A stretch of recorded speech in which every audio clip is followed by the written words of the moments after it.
Let me tell you something nobody in the financial industry wants you to understand. The system doesn't fail the poor, it works exactly as designed. It was never built to elevate you. It was built to extract your labor, consume your time, and return just enough in wages to keep you coming back tomorrow. The most elegant part? The people inside it don't know they're inside it. They think if they just work harder and save more, the system will reward them. But the system does not reward effort. It rewards ownership. That is the first secret they never taught you. For 9 decades, I've watched people from every background make the same mistakes with money. Not because they're stupid, but because they were given incomplete information. The wealthy inherited a different set of instructions, a map the poor never receive. Today I'm giving you that map. 8 structural truths about how money actually works. Pay close attention. First, there is an invisible tax on being poor. When you're poor, you pay a survival premium. A wealthy person buys a good coat once for 20 years. A poor person buys cheap coats every year, spending 3 times as much over 2 decades. This scales to cars, repairs, everything. Worse, financial stress reduces cognitive function by the equivalent of 13 IQ points. You're solving a harder problem with a weaker brain. Break the loop by building a small buffer, $500 or $1,000 between you and the next disaster. That buffer quiets the panic, extends your time horizon, and lets you start planning. Second, you are not paid for your effort. You are paid for your scarcity. Coal miners work harder than I do and earn a fraction of what I earn. A software engineer writes code once, and it runs on millions of devices. The market pays for rarity combined with value, not effort. Stop trying to be the best at one common thing. Become excellent at 2 or 3 things that don't usually go together. That rare stack makes you difficult to replace and decouples your income from your hours. The graphic designer who also understands consumer psychology and financial metrics is worth exponentially more than one who only knows design. Third, understand the difference between assets and costumes. Raymond buys a new car, designer clothes, and nice vacations. 10 years later, his net worth is 0. Daniel drives an old sedan, lives modestly, and quietly invests. 10 years later, he's building real wealth. An asset puts money in your pocket while you sleep. A liability takes money out. That new car loses value the moment you drive it off the lot and requires insurance, maintenance, and fuel. It is a liability wearing a costume. A share in a productive business earns revenue while you do nothing. Stop buying things that look like wealth. Start buying things that generate it, even small, invisible positions in productive assets. Fourth, consider the inflation engine. When governments print money, asset prices rise first: stocks, real estate, business values. The wealthy, who already own these assets, capture that increase immediately. Months later, consumer prices rise: groceries, rent, utilities.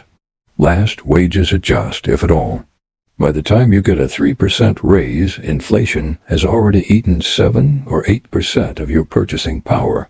Inflation silently transfers wealth from wage earners and cash holders to asset owners. The solution is simple. Become an owner, even in tiny amounts. A low-cost index fund that tracks the broad market is sufficient. You don't need to be brilliant. You just need to be on the right side of the mechanism. Fifth, remember that time is the exponent.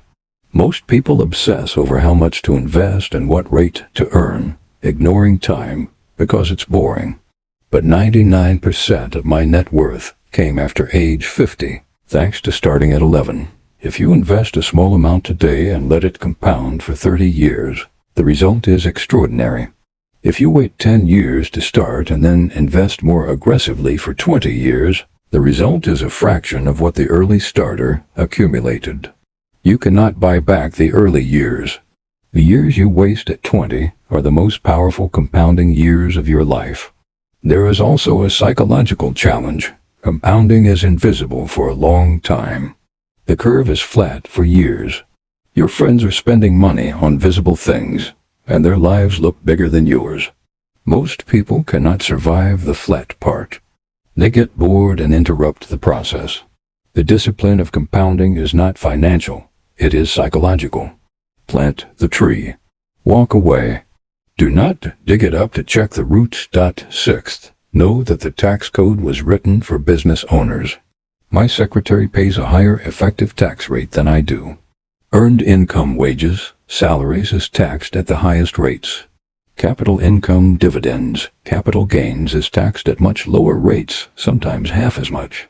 Business owners also deduct expenses before calculating taxable income. The car they use for business, office space, equipment, travel. An employee has almost none of these options. This is not a conspiracy. It is how the system was designed. Learn the code. Move your income from labor to ownership. Every dollar shifted is a dollar that compounds instead of disappearing. Seventh, your network is your net worth, but not how you think. It's not about collecting business cards. It's about the person you become when surrounded by the right people. You subconsciously model your behavior on your environment. If everyone around you normalizes poverty, your brain will keep you there. The crab bucket is real. Put 10 crabs in a bucket, and when one tries to escape, the others pull it back. Not from malice, but from instinct. When you begin to improve financially, saving instead of spending, investing instead of consuming, the people around you will feel the shift. Many will resist it because your movement upward highlights their stagnation. You cannot abandon everyone, but you must build a secondary environment through books, podcasts, biographies of successful people to recalibrate what you consider possible.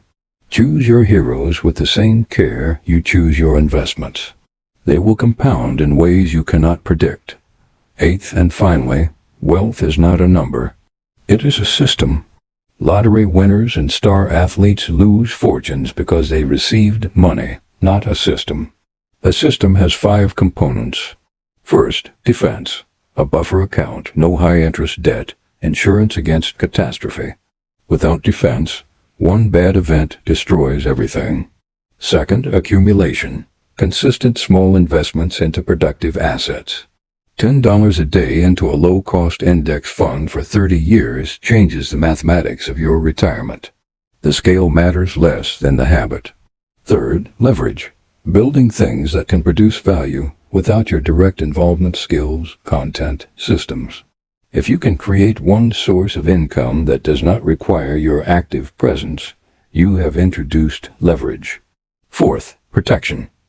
Defending the system from taxes, inflation, social pressure, and lifestyle creep. The temptation to upgrade your lifestyle proportionally to your growing income destroys the surplus the system needs to grow. Fifth, time. You cannot accelerate this. Each year that passes with the system running is a year of silent, invisible progress that will eventually become impossible to ignore. This is the architecture of real wealth. Not a lucky break. Not a brilliant investment. A system built deliberately, defended carefully, and given the time it needs to operate. Let me restate the 8 truths. 1. Build a buffer to escape the survival premium. 2. Create a rare stack of skills the market pays for scarcity, not effort. 3. Stop buying liabilities that look like wealth. Start buying assets. 4. Become an owner to get on the right side of inflation. 5. Start now. Time is the exponent you cannot replace. 6. Learn the tax code and move from labor income to capital income. 7. Curate your environment. You become who you surround yourself with. 8. Build a system, not a number defense. Accumulation, leverage, protection, and time. The reason the poor are never taught these things isn't a conspiracy. It is silence. Wealthy children hear this at dinner tables. Poor children don't, not because anyone hides it, but because nobody around them knows it either. The cycle is not enforced by malice. It is sustained by silence. Today I broke that silence. What you do with what I have told you is entirely your decision. Information without action is useless.